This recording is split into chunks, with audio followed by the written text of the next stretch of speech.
bahin sa Ebanghelyo sumala ni San Juan.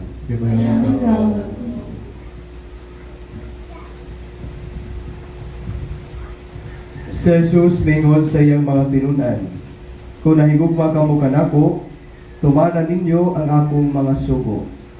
Mangayo ako sa amahan, o katagan kamo niyag laing manlalaman ang espiritu sa kamatuuran, aron makikubang kaninyo hangtod sa kahangturan. Ang kalibutan dili makadawat kaniya, kay dili man kini makakita ni makaila kaniya.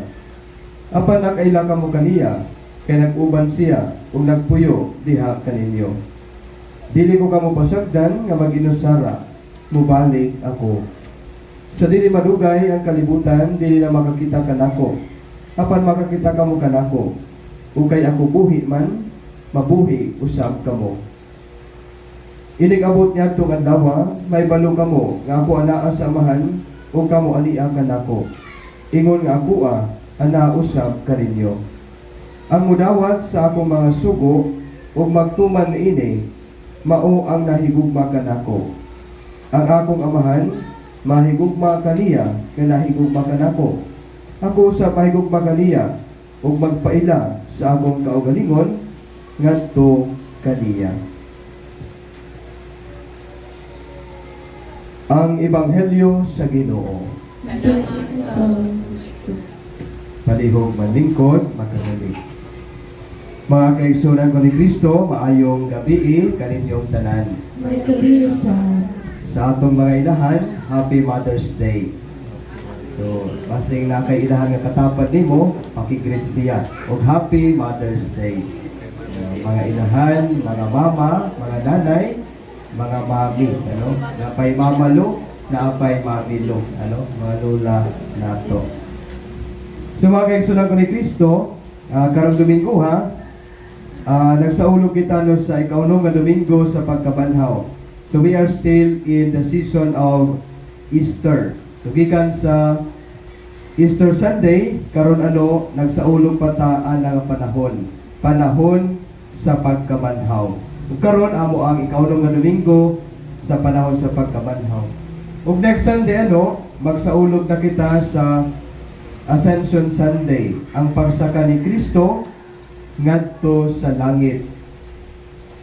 Human ni Kristo mabanhaw, siya nagpakita sa mga apostoles pagpamatuod nga tinuod gayon nga nabanhaw siya. Ug mao kato ang atong gipamalandungan sa mga naglabay nga mga Domingo. Ang kang Kristo pagpakita sa mga apostoles, kahuman niya mabanhaw. Ug kahuman ani ngaya mga pagpakita, mabalik na siya ngadto sa amahan.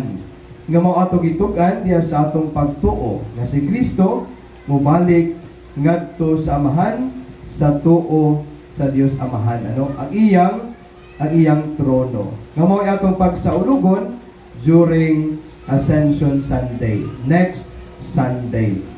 And the Sunday after Ascension Sunday, we will celebrate Pentecost Sunday. Ang pag-anhi sa Espiritu Santo. The coming of the Holy Spirit. Ingon ni Kristo sa atong Ebanghelyo, bisag kun moadto na siya sa tuo sa Dios Amahan dito sa langit, dili niya pasagdaan nga mag-inusara ang iyang mga apostoles. Ipadala niya ang Espiritu Santo nga maoy mag-uban sa mga apostoles ug kanatong tanan hangtod sa kahangturan. Ang mga apostoles after mabanhaw ni Kristo, naa ang ilang mga kahadlok, naa gihapon ang ilang kalibog, bisan kon si Kristo nagpakita na kanila human niya mabanhaw. Tungod kay ang mga apostoles lahi manggod ang ilang expectation kang Kristo. Ang ilang expectation kang Kristo usa siya nga kalibutanon nga hari, nga naay mga tawo, naay mga sundalo, ug naay gingharian. Ang ilang hunahuna kang Kristo nga mao siya ang manlaban kanila batok sa ilang mga kaaway. That is why pagtan-aw nila nga si Kristo nagsakit na, pagtan-aw nila nga si Kristo gilansang na sa krus, namatay pa jud dito sa krus, naglibog sila.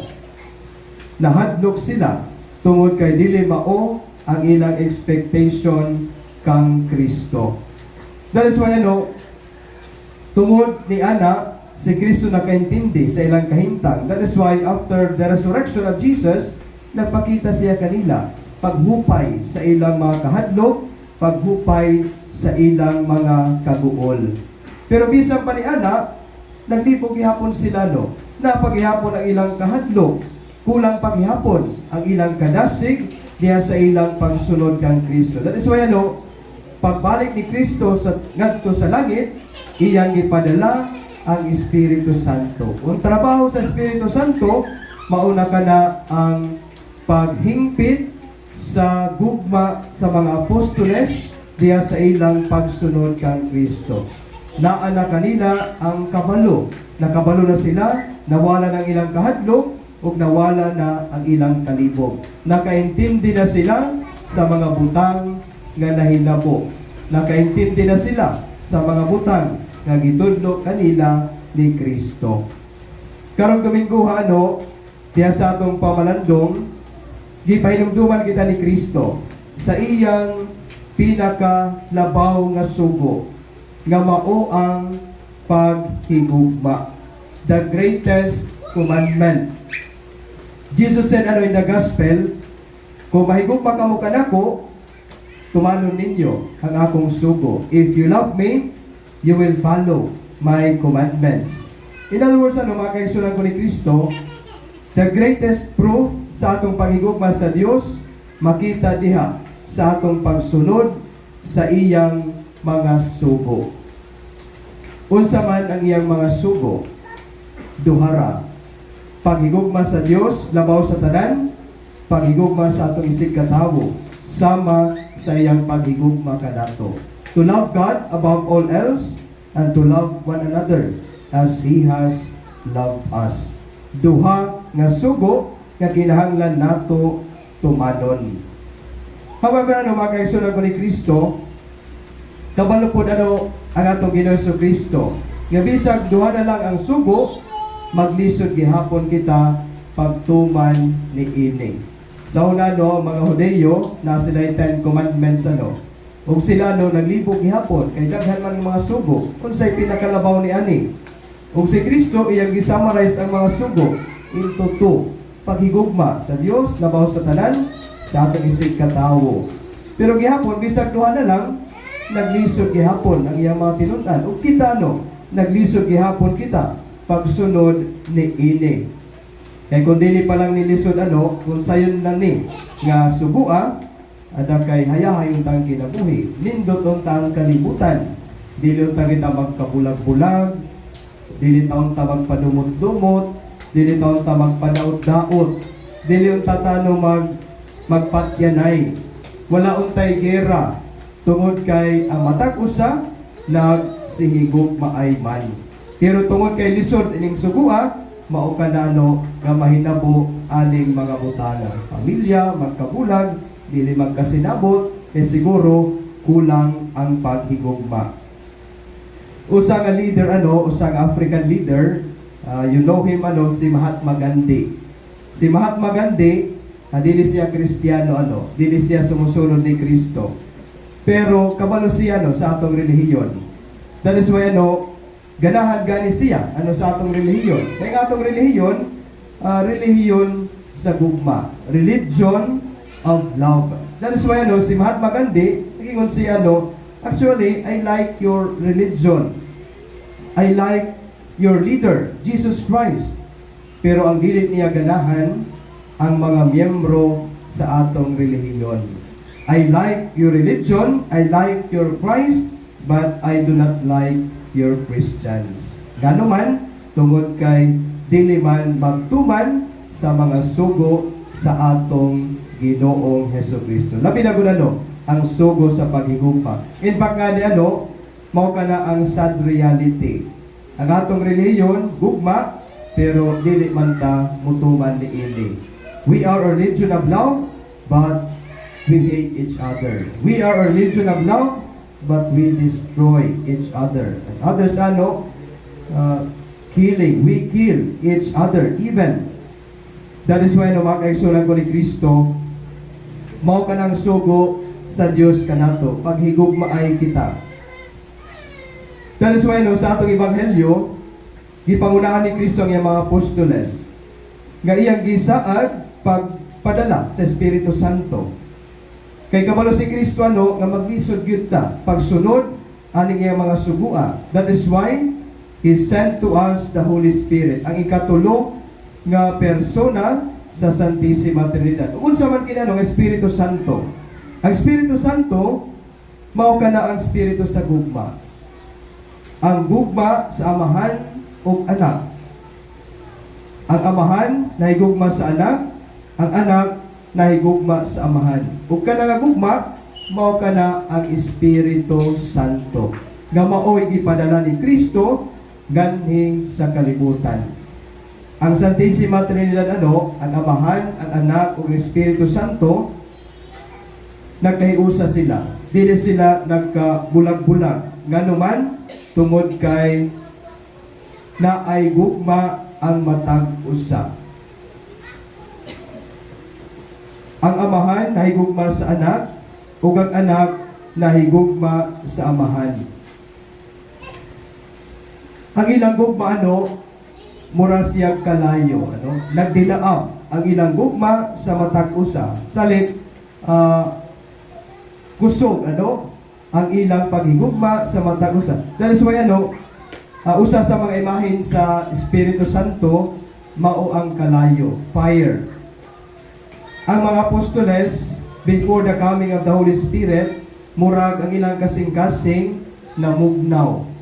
Murag ilang kasing-kasing na ang kahadlok, na ang kalibog. That is why no, pag-abot sa Espiritu Santo, napuno sila sa kadasig, napuno sila sa gugma, nagmainit ang ilang gugma ngadto sa Dios. That's why no, meto sila sa lain-lain nga mga nasod pagpasangyaw sa maayong balita. Bisag daghan ang mga persecutions, daghan ang dili kauyon kanila, nagpadayon sila sa pagsangyaw sa maayong balita because of their love for God. Tungod sa ilang dakong paghigugma ngadto sa Dios.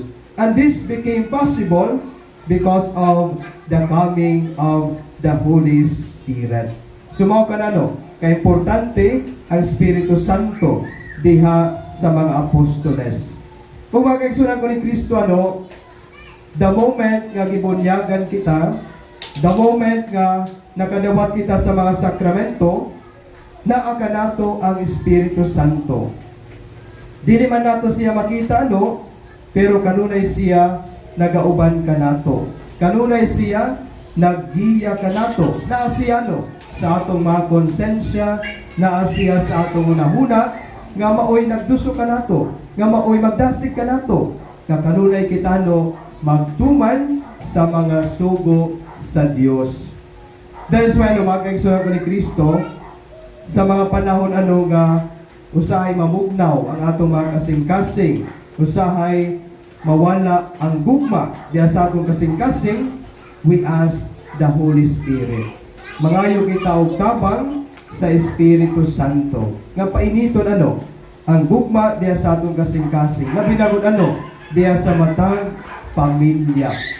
Kung sa panahon ano, nga naglisod ka, pagpasaylo, we ask the Holy Spirit ano, nga unta no matagaan kang kusog, na ikaw makapasaylo na. Kung sa panahon ano, nga naglibog kita sa atong kinabuhi, sa kapaingon, unsa nay hinungdan sa atong kinabuhi, we ask the guide, the enlightenment of the Holy Spirit. Kaya mao ka ng trabaho ano, sa Espiritu Santo. Mugiya ka nato, bulamdag sa atong unahuna, o sa atong kasing-kasing. Kung natay mga pagduda ano, sa atong kinabuhi, maglibog kita, we ask the help of the Holy Spirit. Kaya siya ano, magiya ka nato, siya maglamdag sa atong kinabuhi. Sa ano, mga kaigsunan ko ni Kristo, sa atong pagpadayon sa Santos Kamisa, let us ask ano, always, every day, sa atong kinabuhi, the inspiration of the Holy Spirit. Para ano, kanunay, mapunos na sa kadasig, kita labinagod ano, diya sa atong pagtuman sa mga sugo ni Kristo. Labinagod ano, ang pagtuman sa iyang sugo